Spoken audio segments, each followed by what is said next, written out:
नोरमा group, जो सोचता है वो करता है। आपके अपने सपनों का आशियाना। नमस्कार, बहुत बहुत स्वागत करते हैं। आप भारत लाइव देख रहे हैं और आज हम फिर से जलाल सिंह कुशवाहा जी के साथ बैठे हैं। आज हम एक विशेष गंभीर विषय पर बात करने के लिए बैठे हैं और ये गंभीर विषय है चुनाव आने वाले हैं। हर चुनाव में कई वादे होते हैं और वादों के साथ साथ एक ऐसा वर्ग है जो छूट जाता है, हमेशा ठगा जाता है। और कौन कौन ठगा जाता है इसकी चर्चा तो अलग से हो सकती है, लेकिन एक बहुत बड़ा वर्ग हो जो हर बार अपने आप को ठगा हुआ महसूस करता हो, सरकार की तरफ कातर निगाह से देखता हो, चातक की तरह कि स्वाति की एक बूंद पड़ेगी, लेकिन उसके बावजूद भी वो ज्यों का त्यों उसी तरह से उसी दंश के साथ झेलता रहता है। अपने शरीर, अपने श्रम सबको शामिल करने के बाद भी वो खुशहाल जिंदगी नहीं बिता पाता है। तो ऐसी स्थिति में एक बात तो साफ साफ नजर आ रही है कि कहीं ना कहीं जो परिस्थितियां बनी हैं वो किस करवट बैठेगी।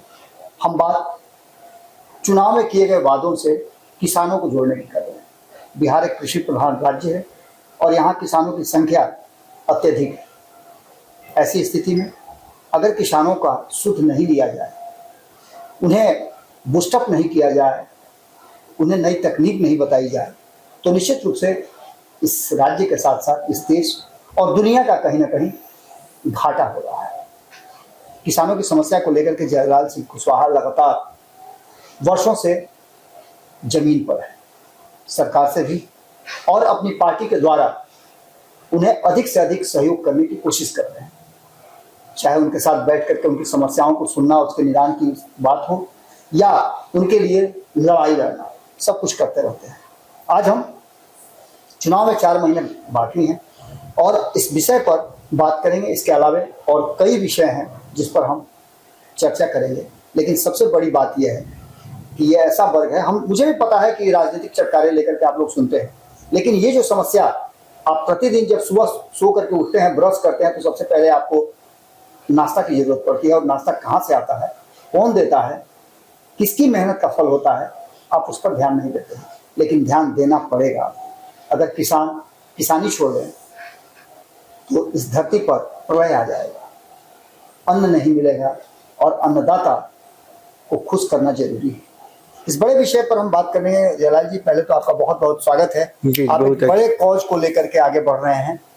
भले ही इसमें बहुत ज्यादा मेहनत है, चटकारे लेकर के लोग नहीं देखते हैं, लेकिन एक बात तो तय है कि आपको इस कार्य में जो आप पिछले कई दशकों से कर रहे हैं, किस तरह की समस्याएं आती हैं, क्या कुछ नजर आता है? देखिए बाबा, सबसे बड़ी बात यह है कि जो शासन तंत्र है ये आज तक किसानों से लेने का काम किया, देने का काम नहीं किया। जैसे आपको देखिए, जब चुनाव का वक्त आता है तो किसानों से नए नए वादे करते हैं जी। इस तरह करके जैसे कि सपेरा का खेल दिखाया जा रहा हो, जादूगर की वाली बात करते हैं लोग कि इस बार हमें सरकार बना दो, हम तुम्हारे आय को 1.5 गुना कर देंगे जी। तो ये सीधे साधे किसान जो दिन रात खेत में मेहनत करके अपना जीवन यापन करते हैं, वो केवल अपने लिए उत्पादन थोड़े ही करते हैं। जो उत्पादन करते हैं सारा तो खर्च नहीं करते, वो तो देश के लिए करते हैं। लेकिन उनके साथ जो वादे के अनुसार में सरकार बदलती, सरकार बन जाती है और वो एक तरफा होकर के वोट देते हैं, ऐसे सीधे साधे विचार। लेकिन जब सरकार बन जाती है तो फिर उसके साथ वही होता है जो कल हुआ था, उसकी सुधि लेना बंद कर देते हैं। तो ये जो है, ये आजादी के 75 साल बाद भी इस साल इस तरह की व्यवस्था है। आप देखिए 2014 में क्या हुआ, 2019 में क्या हुआ, 2022-24 में क्या हुआ। किसान वहीं का वहीं है, जबकि किसान के ही वादे पर सरकार बनती गई। तो जादूगर के तरीके से जो सरकार बनती है, इस पर हमारा कहना यह है कि ऐसे काम नहीं चलेगा। काम चलेगा कि हम उसका जो रखरखाव है, उसका जो जीवन का खेती का पेशा है, वो किस तरीके से, उसमें समस्याएं क्या है, उस समस्याएं को दूर करने के। और सबसे एक बड़ी बात बाबा, सबसे बुरी बात है कि आश्चर्यजनक बात है कि सरकार का जो सरकारी तंत्र से जो लाभ पहुंचाने का पब्लिक का सवाल है, उससे किसान वंचित है। आप कहते हैं कृषि सलाहकार बहाल कर दिए कि कृषि का सलाह आपको जाकर देगा। आप एक भी व्यक्ति को कृषि सलाहकार किसी के दरवाजे पर जाकर देखेंगे? 2008 में कृषि रोड मैप की बात की गई थी, कृषि रोड मैप आया था, बहुत तरह की बातें की गई थी। उसमें कहा गया था कि बाजार में सुधार किया जाएगा, किसानों को बेहतर जीवन दिया जाएगा। क्या 2008 के बाद से कृषि रोड मैप से फायदा किसानों को मिला है? कृषि रोड मैप जो बनाने वाले लोग थे उनको तसल्ली हुई कि हमने कृषि रोड मैप बना दिया, वो जमीन पर नहीं उतरा। और जमीन पर उतरने का कोई सवाल ही नहीं है। हम यदि हम कल्पना करें पेड़ के अंतिम छोर का कल्पना करें तो पहले तो जड़ का कल्पना करना होगा ना। आपने तो संजोया नहीं, आपने संरक्षण किया नहीं, संवर्धन उसका किया नहीं, आप कृषि रोड मैप बना के दे दिए। हम कृषि रोड मैप बनाए, आपको इस बात का पता है कि एक बिहार में यदि अंतिम छोर में हमारी खेती है, वहां हमारा गेहूं तैयार होकर के मक्का तैयार हो गया, आलू तैयार हो गया, उसको वहां से रोड तक लाने में हमको क्या परेशानी है, इस पर आपने विचार किया? नहीं विचार किया। आप कृषि रोड में बनाए अपने सहूलियत के लिए कि हम बाजार में खेत से कैसे बाजार में आवेगा, ये तो सुविधा नहीं किया। और इससे किसान जितना परेशान है कि अपने आलू को माथे पर लग करके पगडंडी से आकर के वो पहुंचाता है। रात भर आप जानते हैं शाम में यदि मजदूर चला गया तो रात भर किसान अपने माथे पर ढो करके उसको सवेरे तक लाता है। ये परेशानी है। इस पर सरकार ने क्या किया? हमारा मतलब है कि ये जो कृषि को सिरे से यदि फायदा पहुंचाने, कृषि खेत तक जाने का यातायात की सुविधा हो, खेत तक जाने की सड़कें बने और खेत से हमारा सामान अपने घर तक और बाजार तक मुकाम पर कैसे आवे उसकी व्यवस्था हो, यहाँ से काम करने की जरूरत है, तब किसान को फायदा हुआ। एक दूसरा सबसे बड़ा सवाल है कृषि में जो आफत विपत होता है, प्राकृतिक आपदा होती है, तो प्राकृतिक आपदा के लिए सरकार ने कोई इंतजाम नहीं किया। बीमा योजना निकाला लेकिन बीमा योजना मकड़ जाल है, उससे फायदा आज तक किसानों को नहीं हुआ। न केवल बिहार बल्कि कई अन्य राज्यों में कुछ हद तक हुआ, लेकिन बिहार में तो अच्छो न रह गया, इसमें तो फायदा ही नहीं हुआ। दूसरा है कि जो फसलें बर्बाद होती है उसका तो हमको मुआवजा मिलता नहीं है और उसके लिए सरकार ने कानून नहीं बनाया, तो हमारी माली हालत सुधरेगी कहां से? जैसे कि तैसी बनी हुई है। जयलाल जी, आप देख रहे होंगे चुनाव का माहौल आ गया है, सभी अपनी अपनी तैयारियां कर रहे हैं, आप लोग भी चुनाव की तैयारी कर रहे हैं, लगातार कई तरह की रणनीति बना रही है, जातीय समीकरण साधने की कोशिश की जा रही है, लेकिन सबसे बड़ा समूह जो किसानों का समूह है उसकी आवाज उठाने के लिए कोई तैयार नहीं है। आप एक ऐसे सवाल को लेकर के आ रहे हैं चुनावी मैदान में जिस सवाल का हल न तो सरकार कर पा रही है और न किसी तरह का संगठन बना करके उनको बूस्टअप किया जा रहा है, तो फिर इसको आप क्यों लेकर के चल रहे हैं? आपको पता है कि पिछले कई वर्षों से आप लगातार चल रहे हैं, आपको सफलता नहीं मिल पा रही है, तो फिर भी आप इस पर कर रहे हैं, इसके पीछे का आपका मकसद क्या है? बाबा, सफलता मिलेगी जी। अब देखिए कि एक खेत यदि बहुत दिन से उपजाया नहीं है, जकरा हुआ है, तो उसको उपजाने के लिए हम एक बार फसल लगा देंगे, डालना चाहेंगे, बीज डालना चाहेंगे तो उगेगा नहीं। हम उसको खेत की जुताई करनी होगी, जंगल झाड़ निकालना होगा। कहने का मतलब ये हमारा है कि जो हमारा जो किसानों की जो सेटअप है, वो सेटअप क्या है कि वो गुलामी सेटअप है। जी, आप उस बात की तरफ इशारा कर रहे हैं कि सरकार ने एक मृदा योजना तो बनाई है कि जमीन का जांच किया जाएगा, उसको उर्वरक क्षमता को देख करके उसके लिए क्या जरूरी है वो किया जाएगा, लेकिन होता नहीं है, वो सब कागज में पड़ा हुआ है। जी। और आपने बहुत अच्छा बात कहा कि मूल रूप से इसका भला कैसे होगा। देखिए बाबा, वही गांव के लोग, वही किसान के बेटे MP MLA बनते हैं, मंत्री बनते हैं, लेकिन वो जाकर के किसान की बात भूल जाते हैं। क्यों भूल जाते हैं? तो वो जिस कॉलेज से पढ़ा उसमें किसान का सिलेबस है ही नहीं, वो दूसरे सिलेबस पढ़ के जाते हैं वहां, तो वो क्या करते हैं, या तो सरकार का काम करते हैं या अपनी भलाई का काम करते हैं, किसान को भूल जाते हैं। मेरा मानना यह है कि जब तक किसान का अलग विद्यालय नहीं होगा, किसान का सिलेबस पढ़ने वाला नेता तैयार नहीं होगा, तब तक किसान की भलाई नहीं होगी। इसलिए हमने यह कहा है कि किसान एक ऐसा शब्द है जिसमें कि आधा से अधिक आबादी किसान है, और कोई यदि साइंटिस्ट भी है तो उसके पिताजी उसके परिवार में कोई ना कोई किसान ही होगा। तो आप समझिए, उसके बाद भी हमारा साइंटिस्ट हमारे पर ध्यान नहीं दे रहा। क्यों नहीं ध्यान दे रहा है? कि मेरा सिलेबस उसको कोई जानकारी नहीं है। तो जब तक किसान जो छोटे छोटे किसान है वो MLA MP बन करके नहीं जाएंगे, तब तक इनका भला नहीं हो, इनके लिए कानून नहीं बनेगा। कानून दिन रात बन रहा है बाबा। आप देखिए 75 साल आजादी को हो गए, कृषि कानून क्यों नहीं बना? न भारत में कृषि कानून बना, न राज्य में। राज्य में कृषि कानून बनने का कोई बहुत बड़ा महत्व नहीं होता है। राज्य पहले तो अपना सेटअप तो देख ही नहीं रहा है। अब जो अपने 38-39 जिला है, हर जिले का अलग अलग क्षेत्रीय गुण है, तो कहीं पर जो जहां पर अच्छी फसल होती है, सर्वाधिक फसल होता है, उसमें क्या खामियां है, क्या परेशानियां है, उसको देखने का काम, उसको सुधारने का काम, जमीन संतुलीकरण करने का काम, और बिहार तक खेत तो खेत लंबी, मान लिया 50,000 हेक्टेयर। बिहार का दुर्भाग्य तो ये भी रहा है ना कि आधा बिहार बाढ़ में, आधा सुखाड़ में हो जाता है। जी, तो 15-16 जिला हमारा बाढ़ में बर्बाद हो जाता है, 15 16 जिला हमारा सुखाड़ में बर्बाद हो जाता है। तो सुखाड़ में भी बर्बाद न हो और बाढ़ में भी बर्बाद न हो, इसके लिए बिहार सरकार ने क्या इंतजाम किया? कोई इंतजाम नहीं किया। जल प्रबंधन का जरूरी, जल प्रबंधन की जरूरी, जल प्रबंधन की नीति उसने नहीं लाई। और जल प्रबंधन की नीति यदि उसके दिमाग में है तो केवल ये है कि शहर न डूबे, इसके लिए उसने शहर के अगल बगल में बांध दिया। लेकिन शहर में आप पानी जब प्रवेश करता है, बांध क्या बना? मिट्टी का बांध बना। मिट्टी का बांध, बलुई बांध या मिट्टी का बांध किसी समय धस सकता है। कैपेसिटी से ज्यादा पानी आएगा, बांध टूट जाएगा, हम एक बार ही बर्बाद हो जाएंगे। हम वैसा बर्बाद न हो उसके लिए केनाल बनना चाहिए, वो इंतजाम तो सरकार ने किया नहीं। और केनाल बर्बाद होता, आबादी के साथ हमारी फसलें भी बच के रहेगी। तो जल प्रबंधन पर अपने देश में कानून नहीं बना, न भारत में कानून बना, न राज्य में कानून बना। उसी का नतीजा एक बात और है बाबा, कई लोग कहते हैं कि हम उत्पादन को बढ़ा देंगे। उत्पादन तो आपने बढ़ा दिया, हमारा लागत लग गया। उत्पादन यदि हमारा नहीं बिका, हमारे फायदे में नहीं बिका, वो फेंका चला गया, तो क्या फायदा हुआ उत्पादन बढ़ाने से? बिल्कुल। तो सबसे पहली बात है कि हमारा उत्पादन के साथ साथ हमको रेट भी मिले, हमको फायदा हो, इस पर न काम करना होगा। इस पर देश ने काम नहीं किया। देश ने काम नहीं करने के कई मूल कारण है।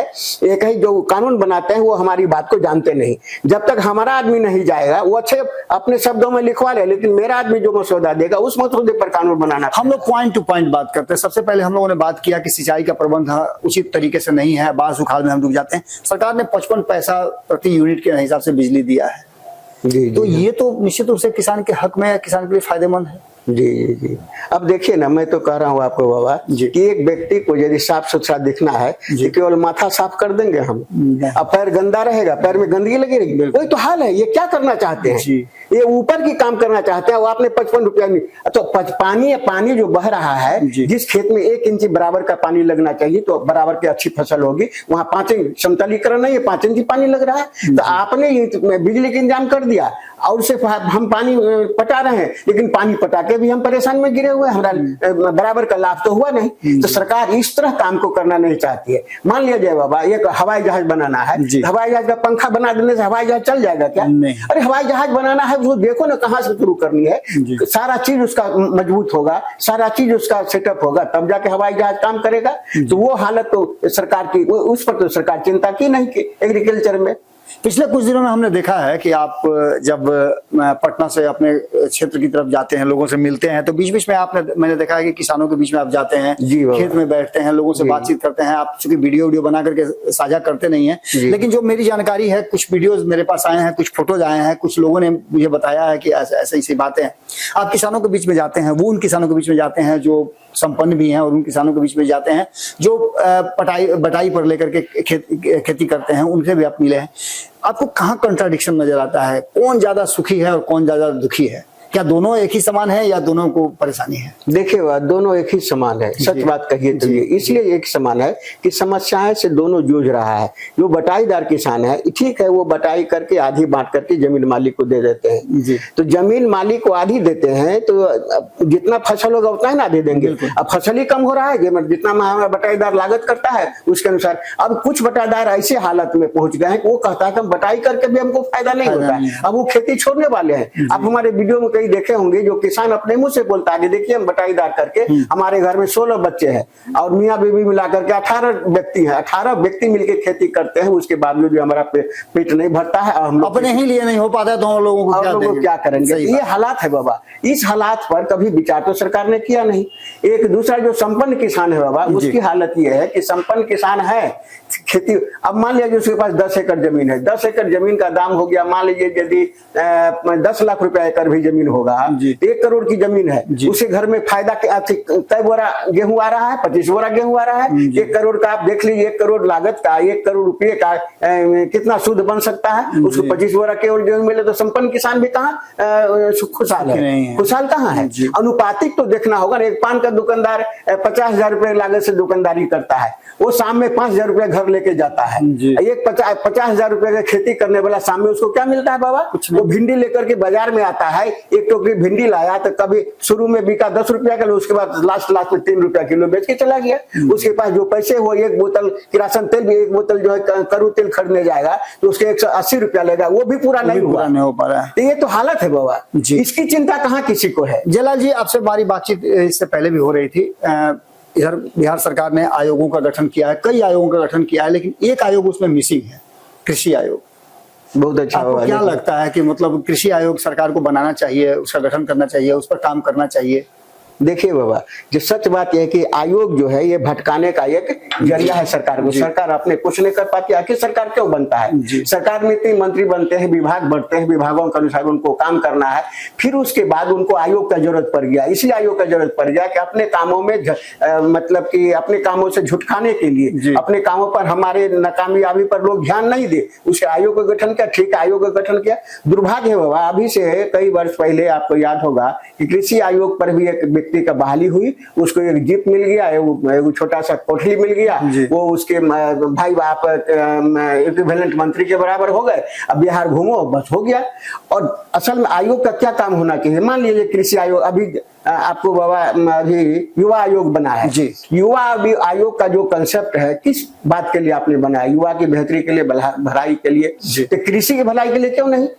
वो युवा कहाँ से आते हैं? कृषि से आते हैं। इसलिए मैंने आपसे कहा कि यदि किसी व्यक्ति को साफ सुथरा दिखना है तो केवल माथा साफ कर देने से हो जाएगा क्या? वो कृषि से जुड़ा हुआ लड़का वहां से आया है, वहां उसका सुधार हुआ नहीं, उसके बाल बच्चे, उसके जो परिवार है, उसका जो सेटअप है वो खत्म है, खत्म हाल पर है, बेहाल पर है। अब उसको आप युवा को कहाँ दिखा रहे हैं? तो ये सब है। दूसरी बात है कि यदि आपको इसी पर विश्वास है कि आयोग के द्वारा ही हम जनता का भला कर सकते हैं, तो कृषि आयोग क्यों नहीं बनाया आपने? आज तक नहीं बनाया।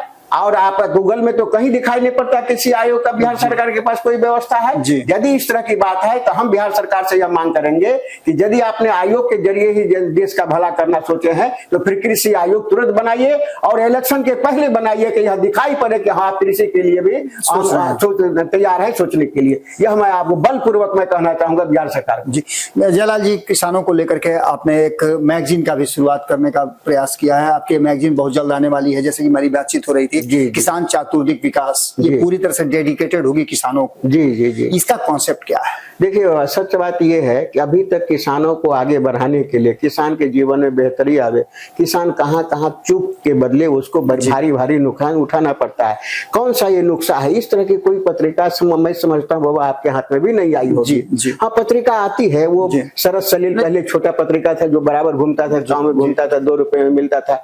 तो उसमें क्या पूरी कहानी रहती है, घटना कहाँ हुआ, क्या हुआ, नहीं हुआ, यही सब। उसको उसने मार दिया, उसको उसने जला दिया, उसने बीज खा लिया, ये सब बातें रहती है। कृषि में आगे बढ़े, कृषि कैसे आगे बढ़े, कृषि करने वाले का बेहतर कैसे हो, शिक्षा कैसी हो, स्वास्थ्य कैसी हो, जमीन कैसी हो, पटवन कैसी हो, बाजार कैसी हो, इस पर कहीं कोई चर्चा नहीं है। उसमें जो हम जो जानते हैं वो करते हैं, हमारा बराबर का घाटा होते रहता है। उस नुस्खे को समझने वाला अभी तक देश में, न केवल बिहार बल्कि देश में इस तरह की पत्रिका नहीं थी। यह मेरे दिमाग में आया, इसलिए हमने किसान के सेटअप पर, किसान के समस्याओं पर, किसान कहाँ कहाँ घाटा खा जाते हैं, हमारे जानकारी में, अनुभव के आधार पर उस पर हम लेख लिखते हैं, उसमें हम किसान को बताने का काम करेंगे।